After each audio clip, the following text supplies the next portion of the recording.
Hey guys, I'm Becky and welcome to another reading vlog.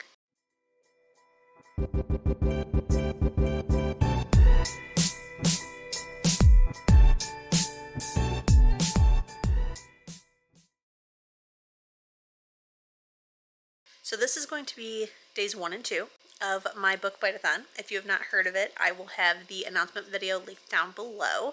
So if you're seeing this and it is still the week of Halloween, you have plenty of time to join in. But as a quick run through, the book Bite-A-Thon is an annual week-long readathon that I host to celebrate my booktube anniversary, which is on October 30th. There is a group read, there's a giveaway at the end. It's a bunch of fun. So again, I'll have that link down below. But it is Monday. It is like 3 a.m. And I want to start this video because technically the book Bite-A-Thon has started. It started at midnight, but I'm not going to be able to do any reading for it until later today after work. I'm currently just sitting on the couch. I am crocheting, trying to get this project that I've been working on for over a year now done. And while doing that, I am listening to my book club book. So tonight after work, I will be officially starting the book Bite-A-Thon, but I wanted to come on here and say hi, hello, and also tell you my plans for the week before I get into it. You might hear some weird sounds like an owl and stuff like that. It is a ambiance room that I have on YouTube playing on my TV. I'll show it to you real quick. So this is the ambiance room that is playing. I had it on a different one and I was out of the room for a minute and then started hearing these crazy sounds and was like, what is that? But it turns out it changed to this one, which is fine. It's also a good time. But alright, let's talk about my reading plans this week. So first, before we get into the books, I have work today, Monday, and then I have a work from home day tomorrow, and then I am off for the rest of the week. So I'm very, very excited about it. I am going to be quite busy this week though, because on Saturday we're hosting a housewarming party.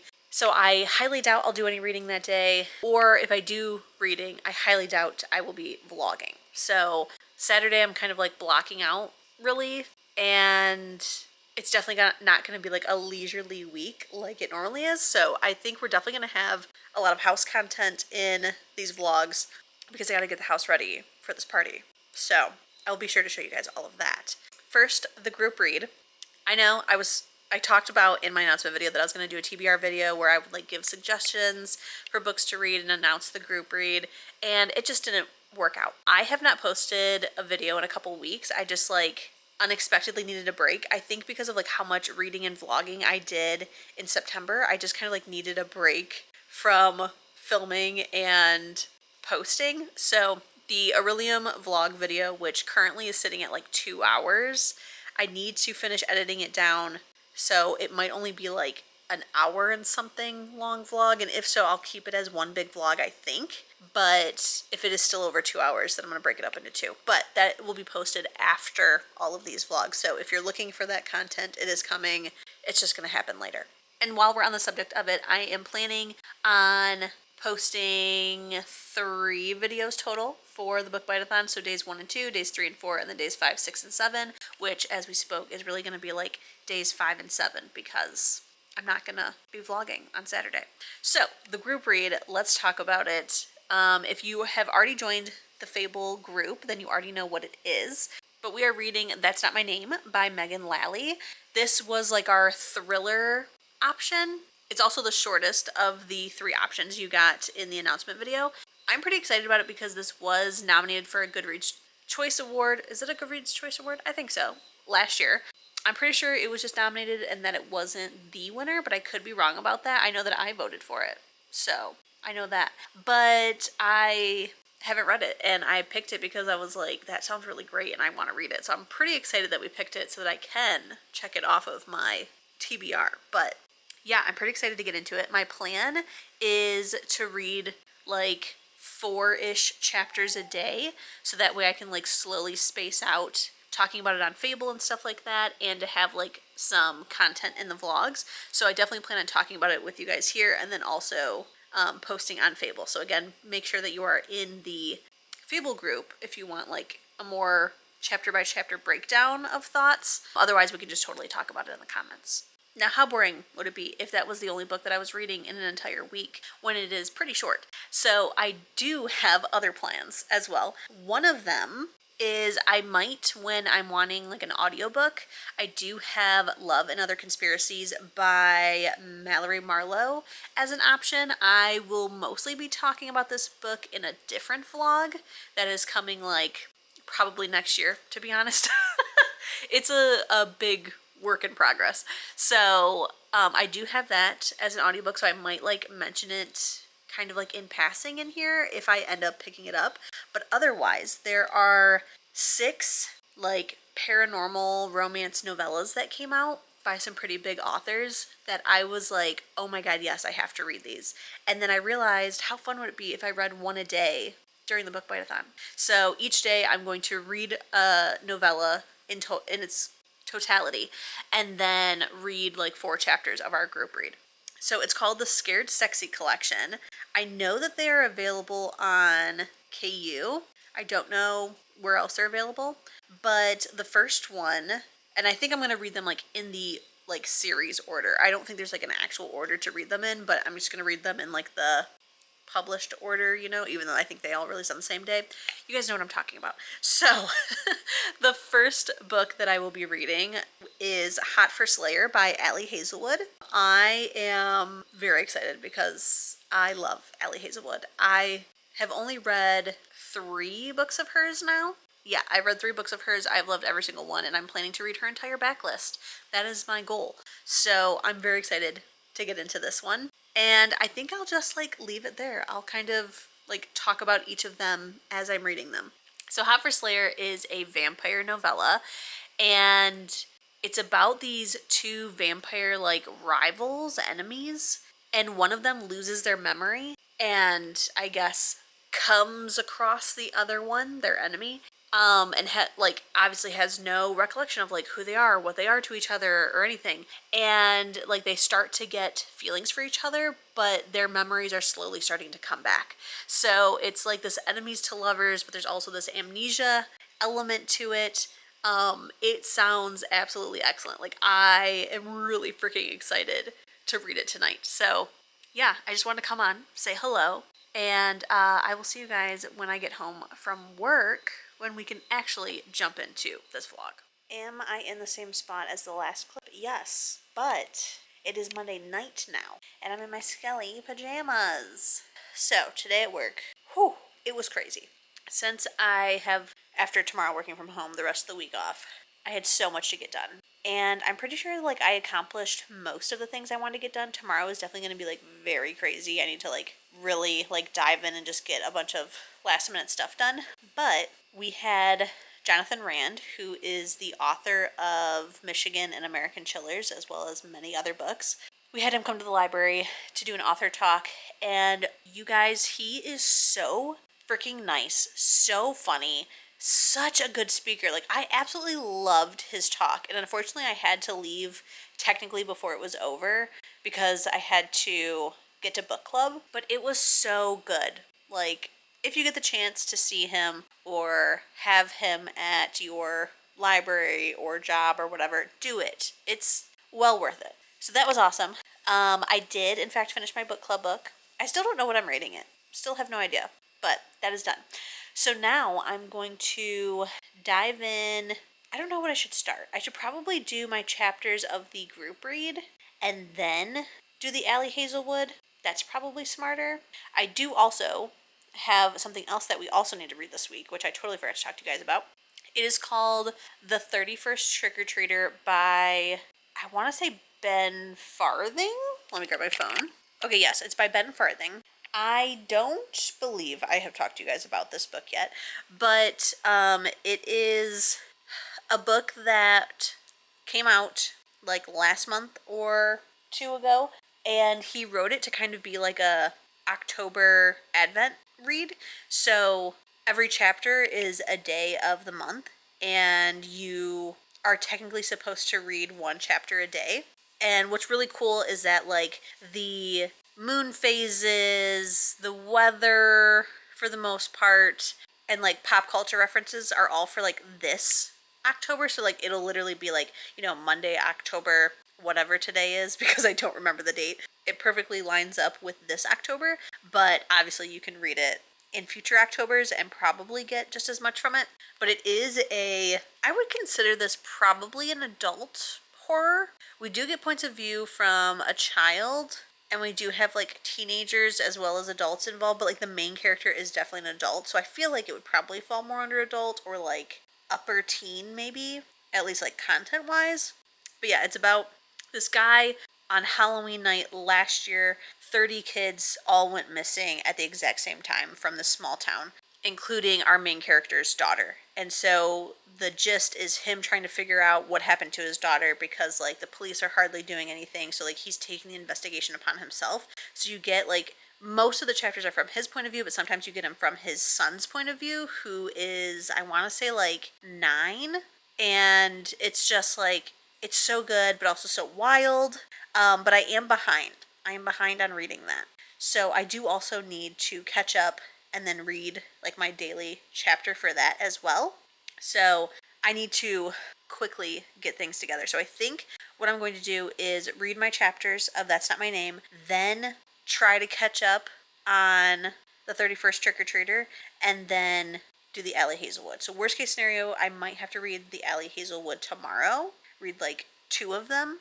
2 of the short stories in one day, but that's totally fine because, guys, I'm so tired. I stayed up so late last night because I was trying to get the book club book done, and I was really enjoying crocheting. I think like 4:30, 5 o'clock in the morning, and then the night before I also stayed up that late because I was having issues with my washer and dryer. It was a whole freaking fiasco, but I was staying up to like finish doing the laundry and then get the last load in the dryer, and my washer kept being unbalanced, and then like the dryer was too heavy to run. It was chaotic. So I am like dragging ass today. I'm so tired that I feel like I'm high or something. Like that's how tired I am. So, but at the same time, like I still have energy. So we're gonna do our best and see what we can get done today in this first day. So hi, hello, welcome. I know I said that in, the last clip, but this is when it really begins, Also, I did break my nail. Ew, it looks like my finger's amputated. Like, that is so weird. Isn't that like the craziest thing? I hate, I hate so much seeing the size of like, I mean, the nail is like very severely cut down, as you can see, like all the way to like the skin, because like it's broken a little lower than that, so I cut off as much as I possibly could cut off because it hurts when it catches on stuff. But yeah, I hate when I can see like the true size of my finger because I'm so used to my long nails that this looks so freaking weird. It's psychotic. But yes, I broke my nail, and I don't know. I broke a nail on my other hand last week, so I just went and got it fixed on Saturday, and then now I break this one. So I'm like, do I even go, or should I just like suffer and have this one weird hand until because I need to go get my nails redone anyways, and I'm getting them cut down. That's the reason that I'm breaking them, is because they're too long. So I don't know. I do need to like get the rest of this acrylic off of my nail, but I don't know if I will go ahead and just suffer or go get it fixed sometime this week. But it just seems silly to get it fixed when I'm just gonna go get them done a couple days later, Because I feel like Sunday or next Tuesday would be when I go get them done. But anyways, I am gonna read. Alright, friends. It is 11:50. And I'm so tired that I'm like falling asleep while doing tasks. I'm disoriented. I like instantly forget things. So I desperately need some sleep. So that's what we're gonna do. We're gonna go to bed. I did read my 4 chapters of That's Not My Name, and that's all I've done today, but that's okay. I will say the book is interesting. It's definitely piqued my interest. So far, at least, which I think is how the book's going to stay, it alternates between a girl's point of view, who we're going to be calling Mary, and then a boy's point of view, Drew.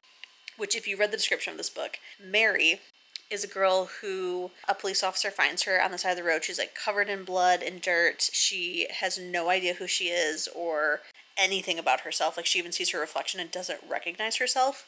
And so the officer, he calls paramedics, but for some reason she refuses to go to the hospital to get checked out. And they're like, she doesn't have any life-threatening injuries, but like she definitely needs to watch for signs of a concussion. So the officer, she's a teenager, by the way. So the officer takes her back to the station, and he's like, you know, trying to see if there's anything she remembers about herself or how she got here at all, so they can figure out who she is. And this guy shows up and he's claiming that he's her father. Like, he has her birth certificate, her social security card, pictures of her, like, knows all this stuff about her, and he's claiming that she's his daughter named Mary. And, like, none of this is clicking with her. Like, it's not triggering her to, like, remember anything. But, like, basically the officer's like, if you've got proof this is your daughter, like, I'm gonna have to just assume that this is your daughter. And that's where we've kind of, like, left Mary. From Drew's point of view, him and his girlfriend, I think, were like on a date or hanging out or something. His girlfriend's name is Lola, and they get into a fight, and she gets out of the car and he drives away.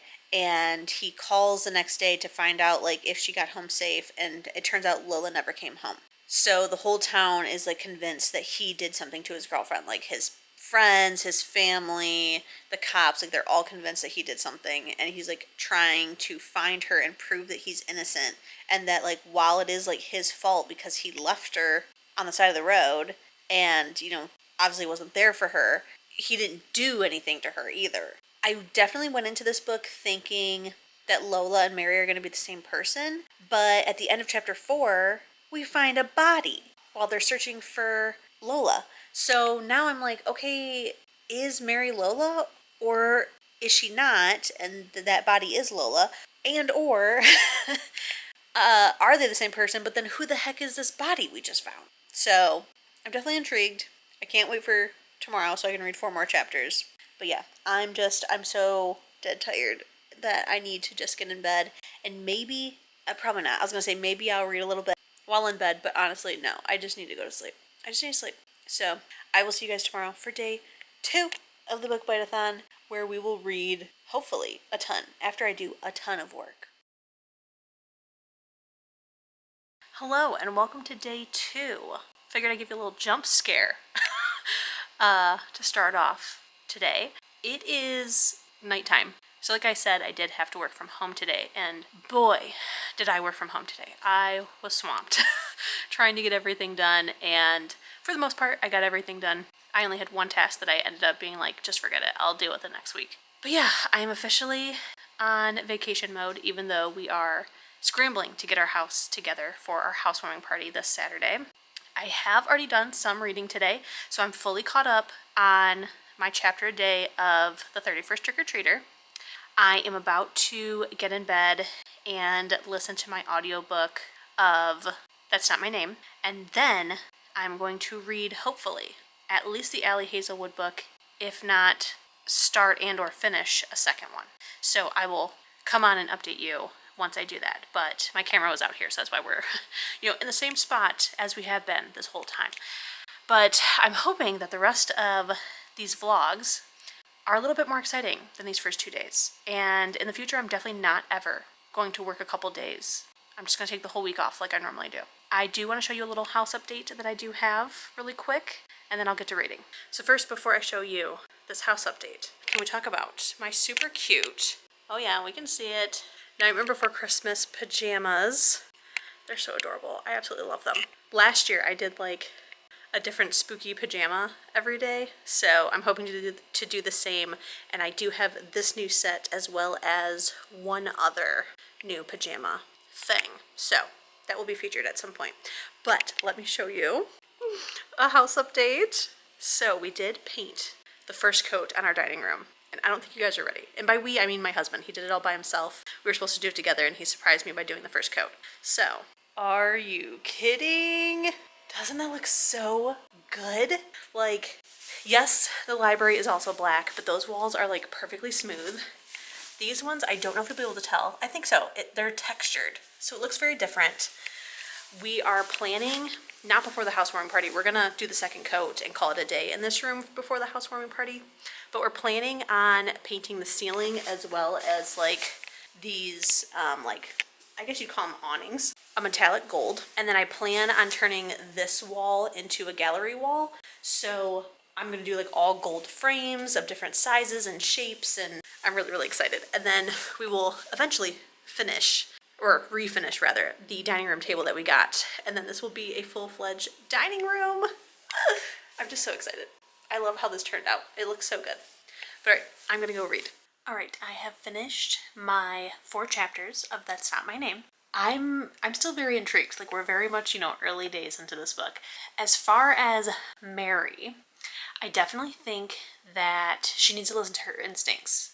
Like, something's fishy and a little too convenient about this whole I'm your dad situation. Her gut is telling her, this doesn't seem right, and I feel like she should listen to it. And I have read other books where people have, like, forgotten who they were and things, like, won't add up, And I don't know if it's because we're, like, kind of hinted at that, this may not be who she really is, because I'm just not buying it. Like, normally I'm just like, okay, yeah, like, that doesn't make sense to her. Like, even recently, I read that one by Jennifer Armentrout, Don't Look Back, I believe. And, like, she used to be a really mean girl, and she's like, I just can't believe I would ever do that. Why would I act that way? Things didn't really make sense to her, but I knew that that was her true identity. Whereas this book, I'm like, I don't know, I don't trust anything. And it could just be because we have the other point of view from Drew where his girlfriend's missing. So I'm just like, she's got to be Lola, right? But what if she's not? What if she's not? And then we did find out that the body that they found in Drew's point of view, it was not Lola.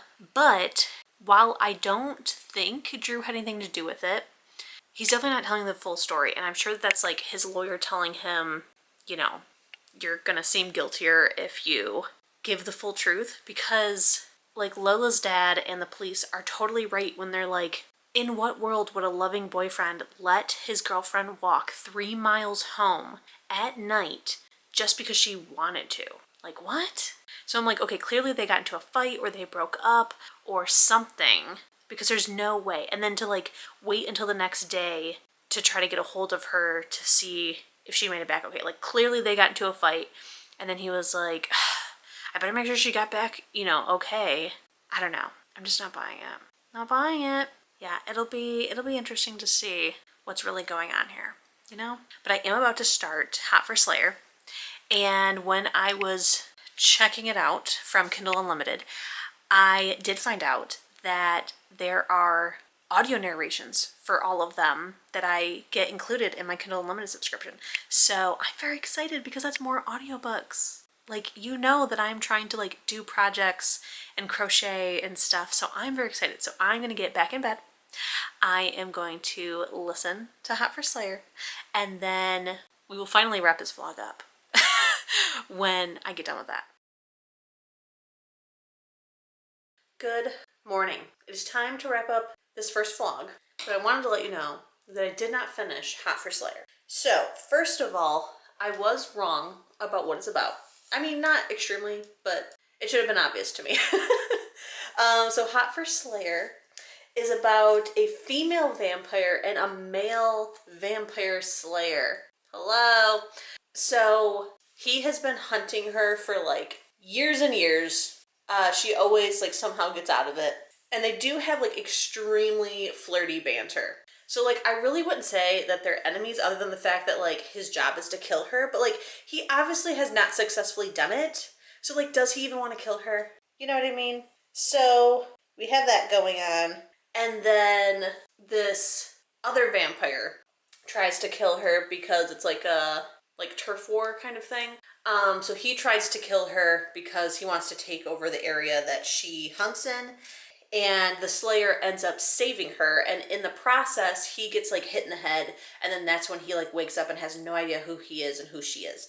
And I've just gotten to the part where like she's kind of explaining to him a little bit.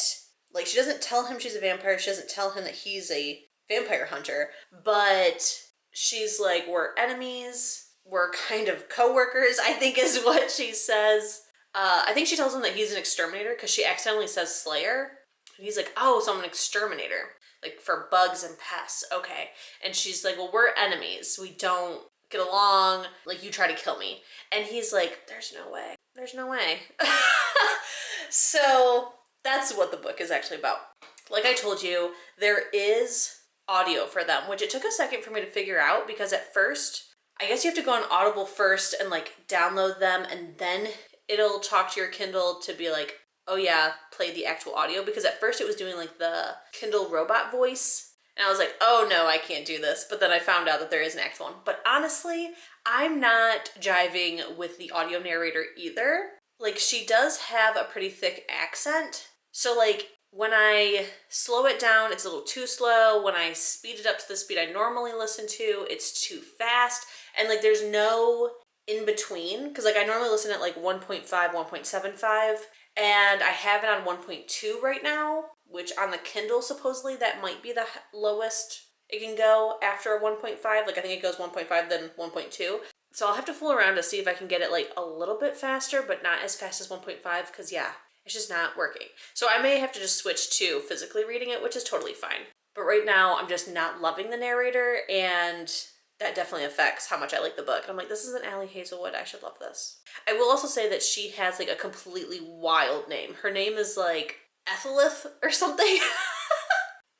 Like, the narrator sounds like she has a lisp. And so do I every time they say it. So like, I think she goes by Ethel, but I'm just like, what is this narrator? What are these names? You know, I am currently getting ready to, well, I was getting ready to go and get my hair done, but my cousin who does my hair, she just texted and said that she has to run her husband to the doctor because he hurt his back. So I hope he's okay. So she's gonna let me know when I can come over to get my hair done today. But this vlog needs to end. So I'm gonna go ahead and end you guys right here, and you can see my thoughts about Hot for Slayer, as well as hopefully so many more books, because we really need to get our shit together, and my new hair in the next vlog.